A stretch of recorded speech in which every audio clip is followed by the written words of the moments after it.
Bom dia, folks, tudo bem? Eu tô aqui em São Paulo, não sei se vai dar pra ouvir muito bem, tá muito barulho.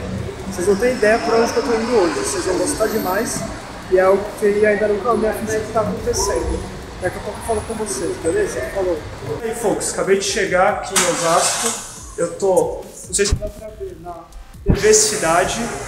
Era essa a novidade. Eu vou dar uma entrevista aqui pro pessoal. Quem conseguiu isso aqui pra mim foi o pessoal dos Steamrollers. Obrigado, pessoal. E é isso, daqui a pouco eu falo com vocês de novo. A entrevista, depois eu vou colocar nesse vídeo, no final dele. E é isso, daqui a pouco a gente se fala. E aí, folks, beleza? Acabei de gravar aqui com o Eudes, no programa aqui em Osasco. Vou acabar mostrando pra vocês quando saírem, foi muito foda. Enfim, tá quente pra caramba aqui, não sei como é que tá em Santos, mas daqui a pouco eu tô aí e a gente se fala. Valeu, falou!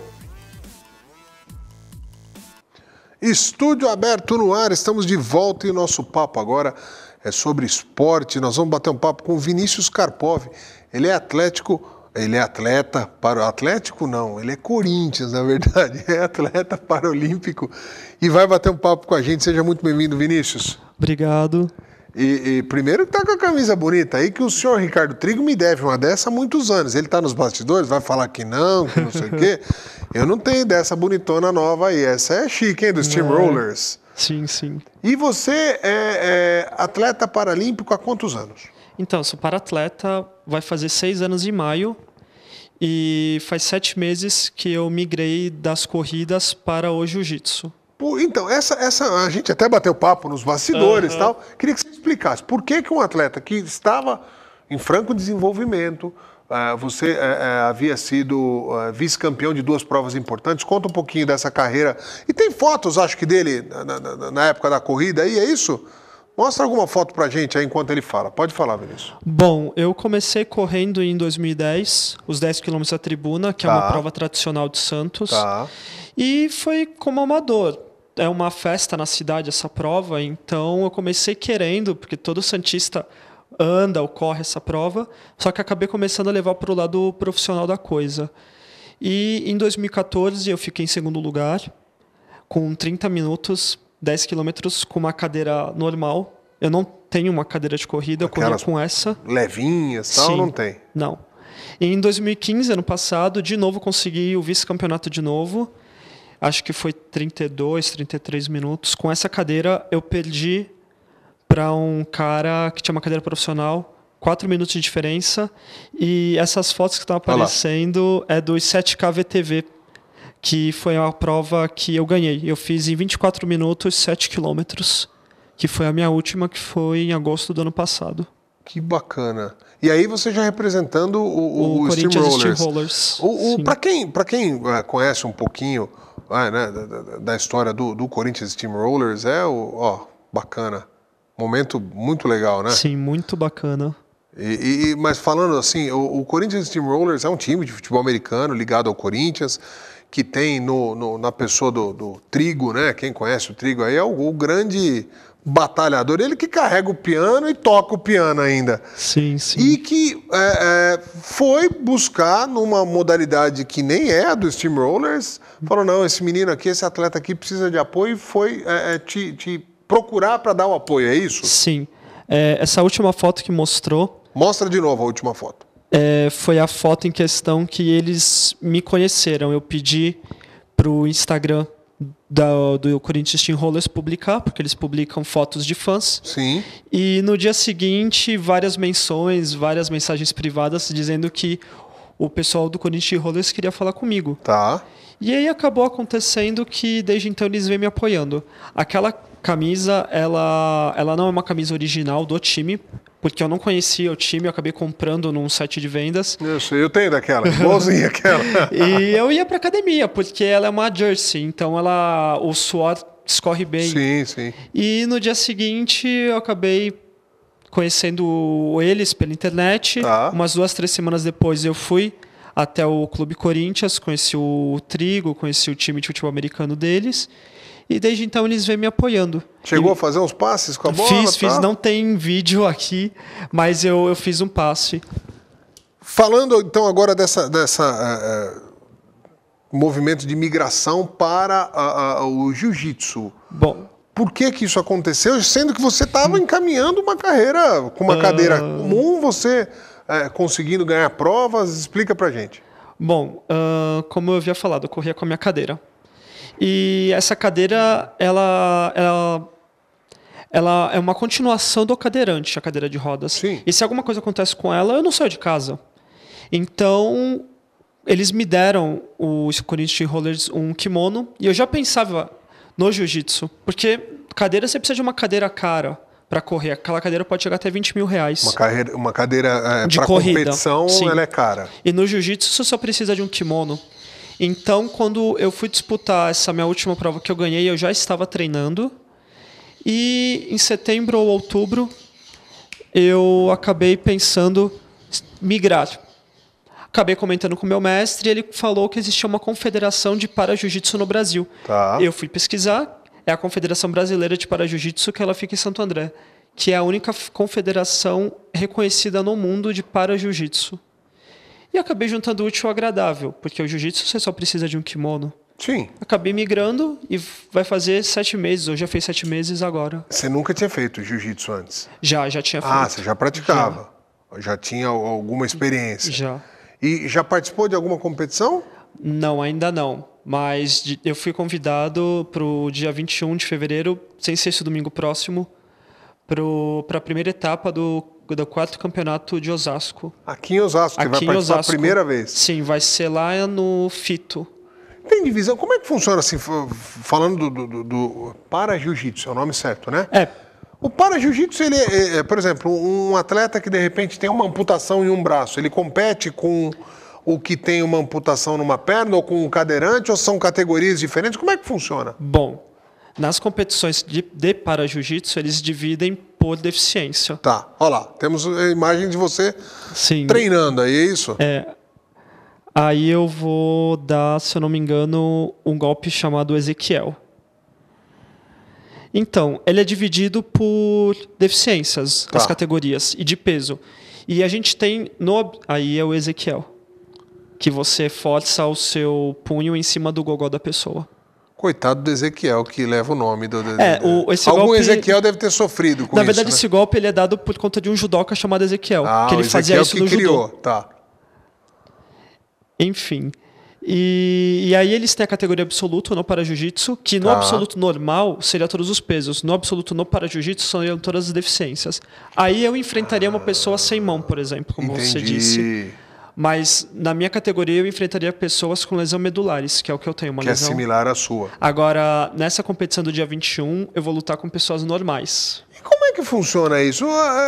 Eu falo, é lógico, na hora que você está treinando, primeiro que é uma coisa muito bacana de quase todas as artes marciais, e o jiu-jitsu prega muito isso, tem uma lealdade durante os treinos. É lógico que os atletas se esforçam até o limite, mas sempre com muito respeito com o adversário, sempre é uma das modalidades. Passou aquela fase que jiu-jitsu era bad boy, não existe mais isso. Muito pelo contrário, jiu-jitsu é um dos esportes mais disciplinadores hoje em dia, né, Vinícius? Sim. Essa época até que o jiu-jitsu ficou famoso pelos bad boys, os criadores, os patriarcas do jiu-jitsu no Brasil, eles eram contra isso. Até que hoje em dia, se existe isso, a pessoa é expulsa da academia. Expulso, é outra. Mas respondendo como é que funciona. Como é que funciona? Como é que chega lá na hora, o cara vai aliviar com você? Eu vou começar a luta de joelho, porque eu não consigo ficar em pé sem um apoio. Tá. E ele vai começar em pé. Porém... Ele já tem uma vantagem. Sim, ele tem a vantagem das pernas.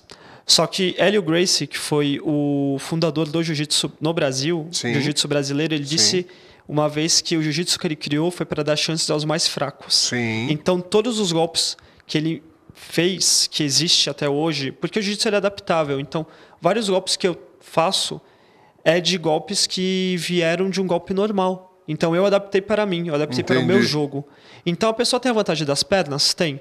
Só que a partir do momento que eu pego numa gola dela ou pego na lapela dela... Vai desgrudada. Eu posso mandar para o chão e já fazer o meu jogo. É mais difícil, só que nenhum esporte é fácil, principalmente vindo uma arte marcial. Quantos quilos você pesa? Então, eu luto na categoria de 57,5. A pesagem ela é com o kimono. Sim. Eu luto nos galos. 57,5. Sim. E é o que você vai competir agora? Não, nessa competição a pesagem mínima é 65, que é os plumas. Você vai pegar os caras mais pesados que você. Eu treino com pessoas muito mais pesadas na minha academia. Eu não tenho coragem nem de brincar de jiu-jitsu com você. Sabe por quê? Primeiro que eu sou todo quebrado, todo arrebentado. Eu tenho o ombro deslocado, clavícula quebrada. Eu sou... meus membros superiores são meu ponto fraco. E eu sei que normalmente o cadeirante ele tem uma força, até pela natureza do teu esforço do dia a dia, que nem é esforço mais, para você é o natural. Sim. Você deve ter uma força nas mãos e nos braços amedrontadora. Pegar um cara distraído ali, você vai... Bom, vai para cima. Como eu já corria, como eu falei, fiquei mais de 5 anos e 3 meses correndo, eu já tinha uma força. E aí, juntando academia, alimentação, suplementação e os treinos, a força fica muito maior. Eu vou fazer uma sacanagem, só para ter uma ideia. Não é para me sacanear, hein? Pega leve. Só aperta a minha mão, mas de leve. Mas... Vai. Não, mas até a pegada, a firmeza. A pegada é firmeza. Meu Deus do céu, não é... Agora, em treino, como eu falei, eu treino com todo tipo de gente. Até que essa semana... Eu acabei finalizando, semana passada, eu acabei finalizando um cara de 130 quilos. Eu queria muito ver isso, porque é a graça do jiu-jitsu, é o que você falou. O Brazilian Jiu-Jitsu, ele era justamente, para quem leu aquele livro, né, do Hélio Gracie, né? Do Hélio Gracie. Eu li esse livro, e ele falava justamente isso. O jiu-jitsu brasileiro ele foi adaptado para transformar o que é o menor... Equiparar a força dele é o mais forte, é o mais pesado, independente de qualquer coisa, através da técnica. Sim, até porque o Hélio Gracie, ele não praticava. Quem dava aulas era o Carlos, o seu irmão mais velho. Porque o Hélio ele sempre foi um garoto franzino, fraco. Isso. E um certo dia o Carlos faltou na aula e o próprio Hélio deu a aula. Você leu o livro também? Eu sei a história. Eu não li você não leu? Eu sei a história. Então, que conta exatamente isso. E aí, quando ele aparece, ele fala, agora eu vou dar aula. E os alunos falam, não, mestre Carlos, a gente quer ter aula com o mestre Hélio. Porque o Hélio, ele adaptou. Antes era o Jiu-Jitsu, que veio do Japão. Sim. E aí ele adaptou o que acabou se tornando o Jiu-Jitsu brasileiro. Por isso que quando você está nos Estados Unidos, eles falam Brazilian Jiu-Jitsu ou BJJ. Porque quando você fala Jiu-Jitsu, é outra coisa. Era o que os samurais usavam com armas... O jiu-jitsu que o Hélio Gracie criou torções, chaves, alavancas. Sim. É para dar a chance ao mais fraco. Então eu posso lutar com um cara de 200 quilos e acabar finalizando. Até que um dos filhos dele lutava no UFC no início. E existe uma luta muito famosa que ele finalizou um lutador de sumô. E o cara pesava 300 quilos. Exatamente. Eu já vi essa luta também e é sensacional. Essa a magia do esporte, é bacana. E independente, é lógico que a gente sabe da dificuldade de qualquer atleta, né? O atleta paralímpico ou para-atleta brasileiro.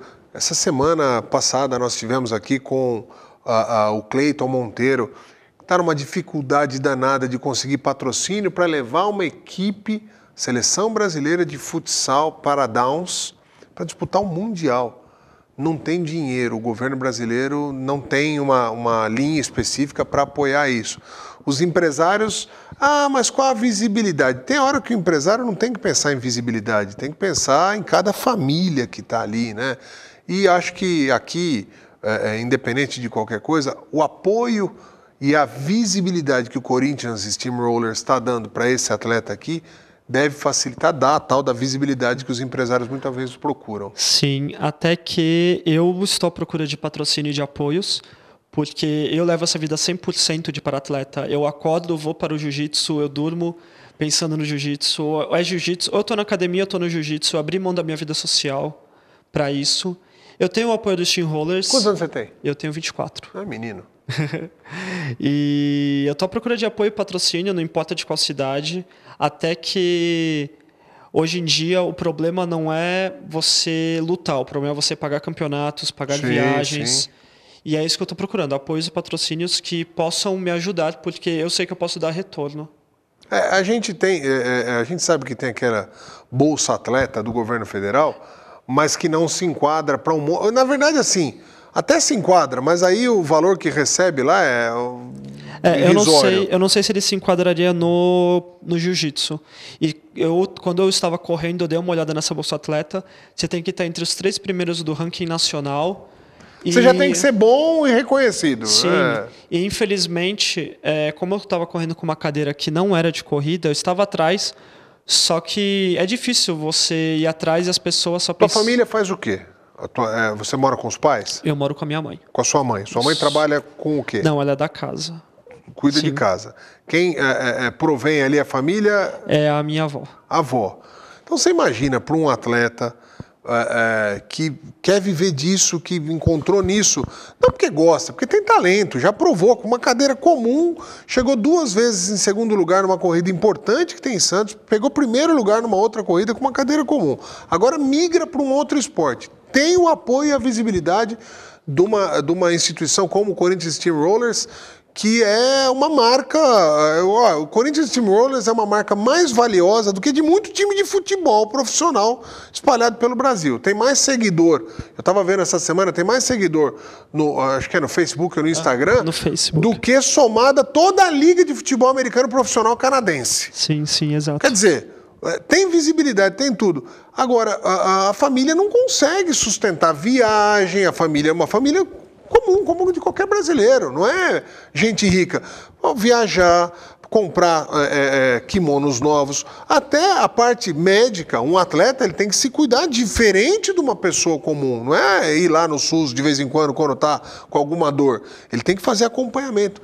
E o governo brasileiro, não estou citando o caso do Vinícius aqui, mas o caso de milhares de atletas espalhados por esse país, enquanto isso a gente fica vendo Lava Jato, como que é a outra lá? Zelotes, e sítio em Ibiúna, e merenda sendo roubada no governo do estado aqui. Até onde a gente consegue ter paixão por esse país? Responde você. Vinícius, parabéns. Obrigado. Muito sucesso, eu tenho certeza que a tua trajetória... só está começando, que você é um menino ainda, né? 24 anos, tem muita coisa, tem muita história para contar ainda.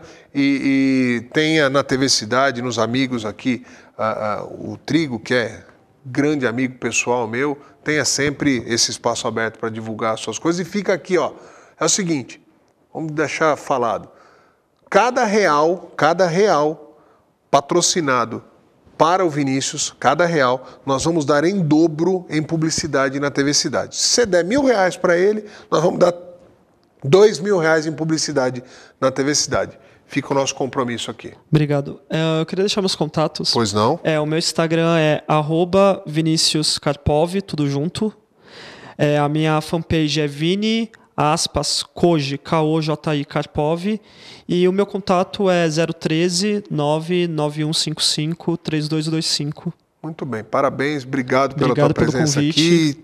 Que o futuro reserve coisas muito mais justas do que hoje o governo brasileiro e nos últimos 30, 40 anos nunca respeitou o atleta. A gente espera que melhore. Obrigado, eu só esqueci de um detalhe. Eu tenho um canal no YouTube, ele se chama Mundo Impossível, que eu acabo contando essa minha vida de paratleta, as dificuldades de um deficiente físico no Brasil, o dia a dia, como é que é um paratleta.